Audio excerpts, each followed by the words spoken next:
하나님 주신 말씀 출애굽기 40장 34절에서 38절 말씀입니다. 출애굽기 40장 34절에서 38절 구약성경 146면쯤 있습니다. 자, 출애굽기 40장 34절부터 38절 한 절씩 교독으로 읽겠습니다. 제가 먼저 읽겠습니다. 구름이 회막에 덮이고 여호와의 영광이 성막에 충만하며 모세가 회막에 들어갈 수 없었으니 이는 구름이 회막 위에 덮이고 여호와의 영광이 성막에 충만함이었으며 구름이 성막 위에서 떠오를 때는 이스라엘 자손이 그 모든 행진하는 길에 앞으로 나아갔고 구름이 떠오르지 않을 때에는 떠오르는 날까지 나아가지 아니하였으며 함께 38절 읽겠습니다. 낮에는 여호와의 구름이 성막 위에 있고 밤에는 불이 그 구름 가운데 있음을 이스라엘의 온 족속이 그 모든 행진하는 길에서 그들의 눈으로 보았더라. 아멘.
지난 2주 동안의 눈폭풍으로 이렇게 또 뵙지 못한 분들도 이렇게 함께 뵙게 돼서 무척 또 반갑고 또 감사합니다. 어려운 이 또 폭풍을 뚫고 이렇게 지내신 이 삶의 여정 가운데 또 하나님의 은혜가 또 풍성하셨을 줄로 믿습니다. 오늘 본문 말씀을 통하여 여호와의 임재를 연습하라라는 이 제목으로 말씀 선포하겠습니다. 오늘 이 하나님 주신 이 말씀은 성막이 완성된 후에 하나님의 영광이 가득 찬 그 장면을 출애굽기의 그 장엄한 결론으로 지금 보여주고 있습니다. 여호와 하나님께서 모든 백성들에게 그 영광으로 그 백성들 사이에 계시겠다라고 지금 하나님이 선포하고 계십니다. 오늘 본문 속에서 우리가 일상생활 속에서 이 하나님의 임재를 연습하는 것에 대한 중요한 이 구체적인 원리들을 담고 있습니다. 천지 만물을 창조하신 여호와 하나님께서 항상 우리 베델교회 위에 임재하시면서 베델교회 안에 함께 하실 것을 믿으시길 바랍니다. 이 출애굽기는 이 고통받던 백성의 신음소리를 들으시고 그 언약 약속을 기억하시면서 하나님이 그 백성을 구원하시는 그 역사입니다. 출애굽기 1장 1절에 이 말씀이 히브리어 이 성경책의 그 제목입니다. 뭐라고 써 있냐면 그리고 이름들은 이러하다. 뭐라고요? 그리고 이름들이 이러하다. 이 제목으로 시작합니다. 우리가 이 출애굽기가 지금 역사라고 했는데 역사를 생각하면 나하고는 별로 관계가 없어 보이는 경우가 많이 있지 않습니까? 하지만 하나님은 이 이름을 기억하고 그 이름들의 언약, 그 언약을 이름을 기억하고 지키시겠다고 지금 말씀하십니다. 이렇게 성경은 하나님의 나라의 이야기입니다. 그러니까 그 말씀은 하나님을 계시하신 말씀이고 또한 우리들의 삶의 매뉴얼도 됩니다. 하지만 무엇보다도 중요한 것은 인간의 역사와 그 인간 사람들의 삶의 가운데 하나님이 개입하신다는 그 사실입니다. 이렇게 성경은 여호와의 임재로 구원을 기록한 아름다운 이 사랑 드라마입니다. 우리가 여호와의 임재 가운데 실천 생활을 하도록 하나님께서 이 사랑을 지금 보여주신 장면입니다. 여호와 하나님께서 모세를 불러서 지도자로 세웠습니다. 그래서 이 모세가 그 백성을 출애굽에서 홍해를 건넌 다음에 광야를 걸어서 지금 이 시내산에 도착했습니다. 거기에서 이스라엘은 하나님과 언약을 맺고 언약 백성으로 하나님의 법을 따르는 거룩한 그 소유가 된다고 약속했습니다. 하지만 구원을 해주신 이 은혜를 잊어버리고 금송아지를 만들어서 자기들의 신이라고 지금 주장하고 있습니다. 이처럼 이스라엘 민족의 광야 여정은 살아계신 하나님이 계속 연속적으로 기적을 베풀어 주셨지만 그럼에도 불구하고 불평과 원망이 끊이지 않았습니다. 이런 우리들을 향하여 여호와 하나님은 피로를 채워주시고 또 친히 함께 계시겠다고 지금 말씀하십니다. 출애굽기 40장에서 이 완성된 이 성막을 통해서 하나님의 영광이 임재하는 이 감동적인 장면을 보여주십니다. 2절에서 여호와께서 모세에게 말씀으로 시작합니다. 너는 첫째 달 초하루에 성막 곧 회막을 세우라 라고 말씀하십니다. 그렇습니다. 하나님이 이렇게 말씀하심으로 그 말씀을 듣고 모세가 성막을 세웠습니다.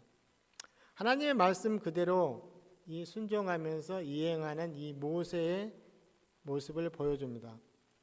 우리가 읽지 않았지만 이 출애굽기 40장 3절부터 33절 사이에 성막을 어떻게 세울 것인가 아주 자세하게 가르쳐주고 계십니다. 이 하나님은 성막의 재료나 치수, 위치까지 하나님의 설계대로 무엇을 어떻게 하라라고 이 구체적인 지침을 지금 주셨습니다. 여호와 하나님께서 모세에게 명령하시는 대로 이제 다 되었다라고 말씀합니다.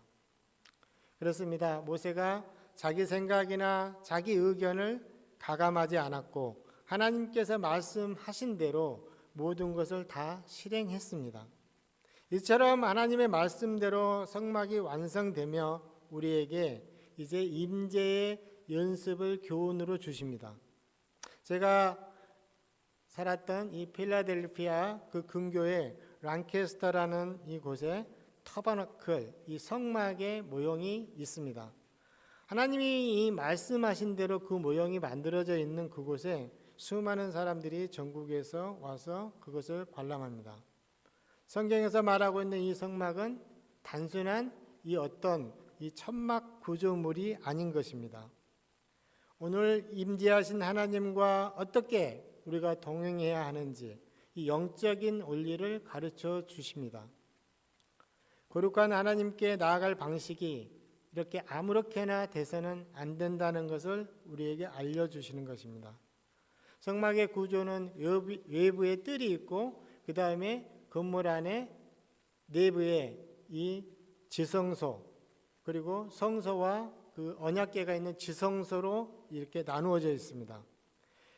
여호와를 만나려면 대제사장이 외부 뜰에서 피의 제사를 지내는 이 번제단에 있었고 그 다음에 물두멍에 그 정결의식 씻는 그 장치가 되어 있습니다. 이것은 우리가 하나님께 나아갈 때 회개하고 정결해야 한다는 것이 필수적이라는 것을 가르쳐 주십니다.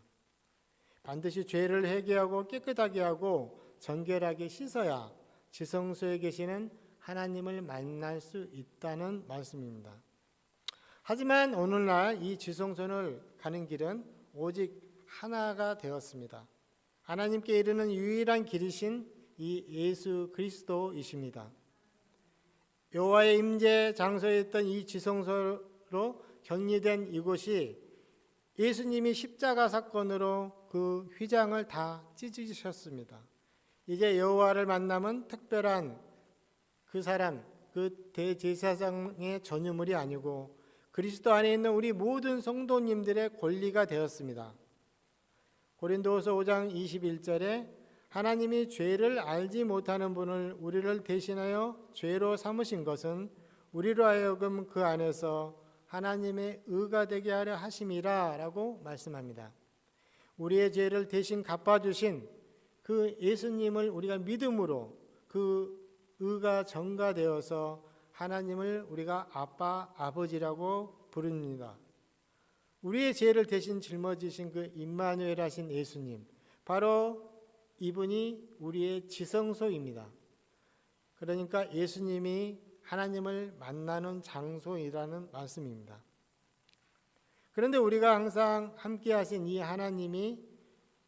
하나님께서 왜 성막을 그 이스라엘 지정 그 한가운데다 두셨을까요? 이것은 바로 백성이 성막을 중심으로 텐트를 치고 살았던 그 삶을 통해서 삶의 가치관과 우선순위를 오직 하나님께 두라는 의미입니다. 또한 구름 기둥과 불 기둥이 움직일 때 성막도 움직였습니다. 이 말씀은 하나님은 멀리 계시는 분이 아니고 우리 인생의 모든 여정 가운데 동행하시며 함께 하시며 인도하신다는 말씀입니다. 저와 성도님들이 이 사실을 믿어서 늘 하나님과 동행하시기를 축복합니다. 오늘도 인생 여정길에서 만난 그 힘든 일을 통하여서 하나님의 임재로 훈련하시는 그 여호와 하나님을 만나시기를 바랍니다. 이처럼 하나님을 예배하고 만나려면 마음이 준비된 그 정돈된 삶의 태도가 필요합니다. 하나님의 임재 연습은 평상시의 일상의 삶을 예배로 바꾸는 거룩한 습관이라는 말씀입니다. 제가 읽었던 책 중에서 여러분과 나누고 싶은 노렌스 형제의 하나님의 임재 연습이라는 책이 떠오릅니다. 노렌스 형제는 17세기 1700년대에 프랑스의 수도원의 수도원이었습니다. 이 사람은 신학자나 목회자가 아니었습니다. 이 노렌스 형제는 이 하나님의 임재 연습 이 책을 써서 굉장히 유명한 책이 되었습니다. 그는 평생 수도원 주방에서 음식을 만들고 신발 수리하는 그 단순한 노동을 하였습니다. 하지만 그는 매일 반복되는 일상 속에서 하나님과 끊임없이 소통하는 그 비결을 발견했습니다. 그 결과 노렌스 형제는 영적인 삶이 어떤 특정한 장소와 특정한 시간에만 국한되지 않는다는 것을 깨달았습니다. 그래서 그는 예배당에서 기도할 때와 주방에서 복잡한 일을 할 때 조금도 다르지 않다는 것을 말하고 있습니다. 그는 작은 일의 가치를 이렇게 말했습니다. 남비 하나를 닦고 계란을 뒤집는 사소한 일조차 오직 하나님을 사랑하는 마음으로 행할 때 그것은 귀한 예배입니다 라고 말합니다. 그렇습니다. 노렌스 형제의 하나님과의 인재 연습을 통해서 살펴보면 사소한 것, 보기에는 하찮은 일, 그 일을 할 때 여호와 하나님께 하듯이 온 마음과 정성을 다해 한다면 결국 그것은 하나님을 기쁘시게 하는 일이 됩니다. 이처럼 우리가 어려운 이웃을 위해서 국 한 그릇을 끓이고 또 하나님을 만나는 그 기쁨으로 그 일을 한다면 그 시간이 전혀 헛되지 않습니다. 시간과 돈을 들여서 베푼 이 사랑, 이 수고가 이웃에게도 기쁨이 되고 또 하나님께도 영광이 됩니다. 지금 우리 이 작은 일 하나부터 시작해 봅시다. 이 작은 일이 친절하신 이 하나님이 우리들의 일에 우리들의 삶 가운데 개입하심을 통하여 하나님은 역사를 펼치실 것입니다. 출애굽기에서 이 살아계신 하나님은 모세를 자주 만나 주셨습니다. 오늘날도 우리가 하나님과의 만남은 매일 말씀과 기도 생활로 이어져야 합니다. 하나님의 관심은 우리와 꾸준한 관계를 맺고 싶어 하십니다. 우리 베들교회가 이처럼 하나님과 날마다 친밀하여서 임재 연습을 부지런히 하시기를 축복합니다. 그래서 여호와의 영광을 만나고 예수님을 증거하는데 부족함이 없는 우리 베들 성도님들 다 되시기를 축복합니다. 오늘 본문 말씀에서 우리가 일상에 그 실천할 수 있는 살아계신 하나님의 임재 현상을 만나려면 첫 번째는 말씀에 순종해야 합니다. 순종은 임재의 통로가 됩니다. 오늘 본문 34절에 구름이 회막에 덮이고 여호와의 영광이 성막에 충만하매라고 말씀합니다. 하나님의 영광은 이스라엘 백성이 하나님의 설계대로 성막을 완성한 직후에 임했습니다. 오늘 말씀하신 대로 하나님이 말씀하시면 말씀대로 순종할 때 자기 모든 영광으로 백성 가운데 임재하신다고 말씀하고 계십니다. 그런데 성막이 세워지기 전에 이스라엘 자손들은 어떠했습니까? 출애굽기 17장 3절에 당신이 어찌하여 우리를 애굽에서 인도해 내어서 우리와 우리 자녀와 우리의 가축들이 목말라 죽게 하느냐라고 말했습니다. 이처럼 불평과 불만의 공통점은 구원해 주신 그 은혜는 잊어버리고 애굽에서 노예 생활하던 것을 도리어 좋게 기억하고 있다는 증거입니다. 그렇습니다. 우리는 하나님의 은혜를 때때로 잊어버리고 살아갈 때가 많이 있습니다. 모세 때의 이스라엘 백성만이 아니고 우리도 늘 하나님 앞에서 불평하고 원망하는 말을 하지 않는지 돌아보는 시간이 되시기를 바랍니다. 여호와 라파의 하나님은 마라의 쓴물을 단물로 바꾸셔서 마실 물을 만들어 주셨습니다. 또 만나와 메추라기를 주셔서 고기를 배불리 먹도록 하셨습니다. 마실 것 그리고 먹을 것을 해결해 주셨습니다. 이것은 구원의 하나님이 하나님께 구원이 있음을 몸소 깨닫도록 해 주신 것입니다. 그래서 하나님은 그들의 필요를 채우시고 이제 함께 하시려고 성막을 만들도록 하신 것입니다. 그 자리에 하나님의 영광이 충만하게 덮었습니다. 이 임재의 연습의 시작은 내가 얼마나 거룩한가에 있지 않고 나를 위해서 휘장을 찢으신 이 예수 그리스도를 어떻게 의지하느냐에 달려 있습니다.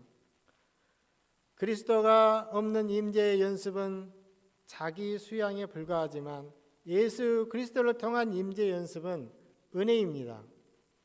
바로 중요한 사실은 이것입니다. 임재는 내가 만들어내는 것이 아니라 순종의 자리에 하나님이 부어주시는 선물인 것입니다. 이처럼 여호와의 말씀에 귀 기울여 순종할 때 하나님은 반드시 임재를 보여주십니다. 말씀대로 순종하는 것 어쩌면 거창하고 큰 일 같아 보이지만 그렇지 않습니다. 지금 나에게 주어진 작은 일, 누군가 하기 싫어하는 일, 기쁜 마음으로 감당할 때 그 자리에 하나님의 임재가 있음을 믿는 우리 모두가 되시기 바랍니다. 우리 베델교회 모두가 여호와의 말씀에 순종하여서 임재 연습에 동참하시기를 축복합니다. 하나님의 임재 연습 두 번째는 자아를 내려놓는 데 있습니다. 하나님의 임재를 경험하려면 내 굳은 자아를 내려놓아야 합니다. 36절과 37절에서 구름이 성막 위에서 떠오를 때에는 행진하였고 구름이 떠오르지 않을 때는 기다렸으며 라고 말씀하십니다. 이처럼 구름 기둥과 불 기둥의 움직임에 따라서 이스라엘은 행진하거나 머물렀다고 기록하고 있습니다. 이스라엘의 발걸음은 자기 계획이나 목적이 아니라 구름의 움직임에 고정되어 있었습니다. 임재 연습은 이처럼 영적인 민감함을 기르는 연습입니다. 앞서 말씀드린 노렌스 형제도 매 순간 마음의 시선을 주님께 고정했습니다. 주님이 감동을 주시면 움직이고 주님이 침묵하시면 기다린다는 연습입니다. 내 열정보다 주님의 임재가 있어야 그것이 가장 빠른 길입니다. 내 지식과 내 경험, 내 계획이 가득 차 있으면 어떻게 하나님의 영광이 우리에게 머물 자리가 있겠습니까? 임재의 연습은 단순히 육체적 평안을 누리는 것이 아니라 매 순간 예수 그리스도께서 행하셨음을 그 행하셨던 사랑과 순종을 선택해가는 과정인 것입니다. 골로새서 3장 23절 말씀에 무엇을 하든지 마음을 다하여 주께 하듯 하라라고 말씀하셨습니다. 이 말씀은 예수 그리스도를 통해 임재 연습하는 그 핵심적인 원리입니다. 저는 설교를 준비하면서 제가 베델교회에 오기까지 여정이 생각났습니다. 참 오랜 기다림의 연속이었습니다. 노예의 일이었으며 또 제가 집을 얻는 일, 또 이사를 하는 일 등등 많은 일이 있었습니다. 사실 저는 성도님들을 뵙고 싶고 또 성도님들이 기다리심을 알았기 때문에 빨리 오고 싶었습니다. 그것은 나의 열정이었고 나의 계획이었지만 하나님은 침묵하셨습니다. 하나님께서 기다려라, 인내해라. 하나님 정한 때가 되면 그때에 반드시 이루어질 것이다 라는 그 감동을 주셨습니다. 그 말씀으로 인내하고 참고 기다려서 하나님의 때에 제가 여기에 왔습니다. 지금 생각해 보면 그 6개월, 그 긴 시간이 저에게는 필요했던 것을 고백합니다. 이미 하나님은 그때를 기다리게 하시고 많은 것을 깨닫게 하시고 가르침을 주셨습니다. 갈라디아서 2장 20절에 내가 그리스도와 함께 십자가에 못 박게 한다니 라고 말씀하십니다. 내 자아가 죽어야 내 안에 그리스도가 사시게 됩니다. 내가 살아있는 한 임재 연습은 나의 노력에 불과하지만 내가 죽으면 임재는 성령님께서 역사하시게 됩니다. 자신을 내려놓는 것, 그것은 나를 잃어버리는 것이 결코 아니라 예수 그리스도 안에서 진정한 나를 발견하게 되는 과정입니다. 이처럼 하나님의 말씀을 따라가더라도 특별히 기도하고 응답이 없을 때, 또 광야나 사막을 지나고 있을 때 같은 그런 상황을 마주하게 됩니다. 하지만 성도 여러분, 결코 실망하지 마십시오. 하나님께서 일하고 함께 하심을 믿고 믿음으로 승리하시기를 축복합니다. 하나님의 임재 연습 세 번째는 낮과 밤 모든 순간에 동행하신다는 것입니다. 여호와 하나님은 변함없이 지속적으로 임재하신다는 말씀입니다.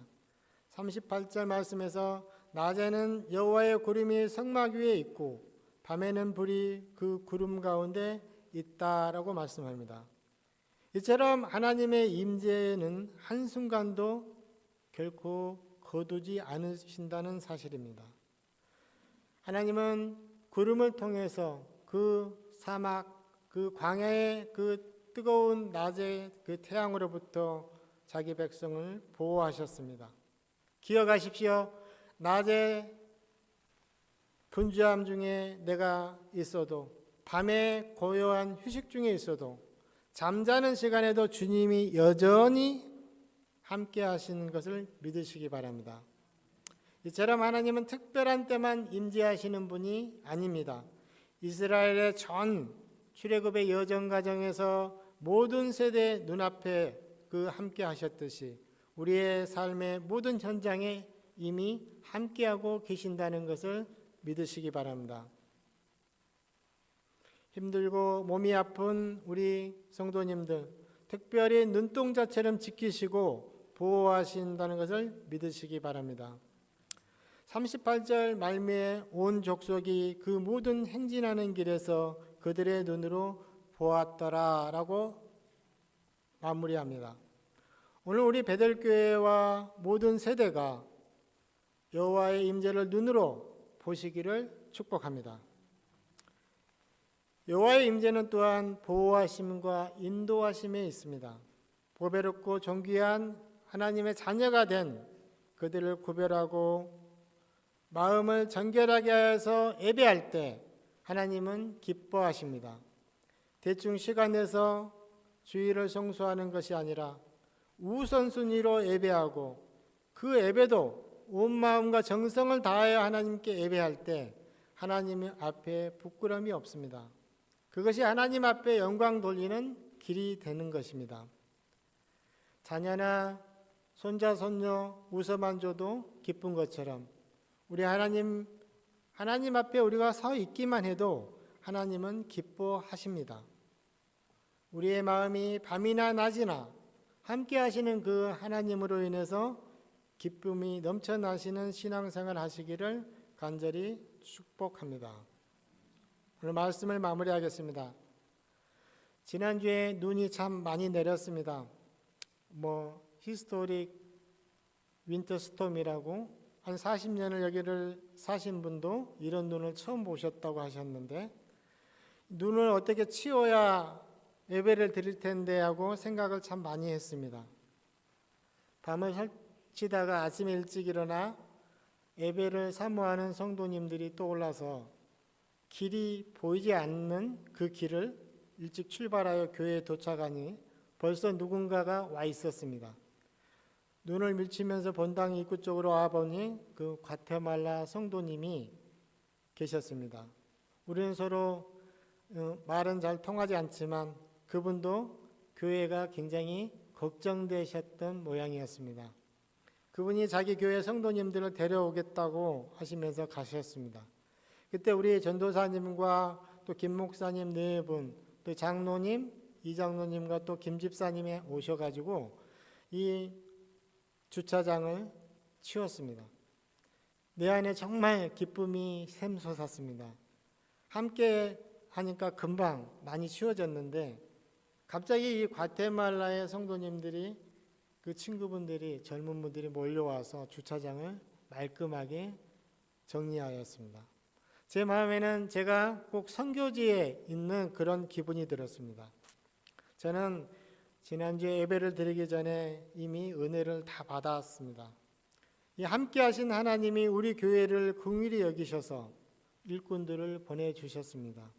여호와께서 주관하신 이 과거 역사를 증거를 통해서 장차 오실 그 약속을 기쁨으로 받고 저는 찬양했습니다. 살아계신 하나님을 인정하고 영광을 돌렸습니다. 이렇게 함께 일하도록 하시는 것, 바로 하나님의 임재가 아니고 무엇이겠습니까? 우리가 하나님의 일을 할 때 기쁨이 있는 것, 그것은 다 하나님이 우리와 함께 하심을 믿으시길 바랍니다. 순종으로 완공됐던 그 성막처럼 우리 모든 교회도 하나님의 설계대로 명령대로 되시기를 축복합니다. 순종으로 준비된 마음에 하나님의 영광이 밤낮 임하심을 믿으시고 하나님 그 동행하는 삶을 다 이루시기를 축복합니다. 기도하겠습니다. 사랑과 은혜가 풍성하신 하나님 아버지 참 감사합니다. 하나님, 오늘 출애굽기 마지막 40장 마지막 단락에 하나님 우리를 향하신 그 사랑으로 항상 우리하고 함께 하시고 우리와 동행하실 것을 또 이렇게 깨우치도록 인도하여 주시니 감사합니다. 하나님, 영광 중에 임재하신 그 하나님을 우리의 삶의 모든 순간마다 만나게 하여 주시고 우리의 모든 삶이 예배가 되게 하여 주시옵소서. 우리가 교회의 문을 나서는 순간부터 진짜 하나님의 임재의 연습이 시작되게 하여 주시옵소서. 세상 속에서 주님과 동행하며 구별된 백성의 기쁨을 다 누리는 우리 베델교회가 되게 하여 주시옵소서.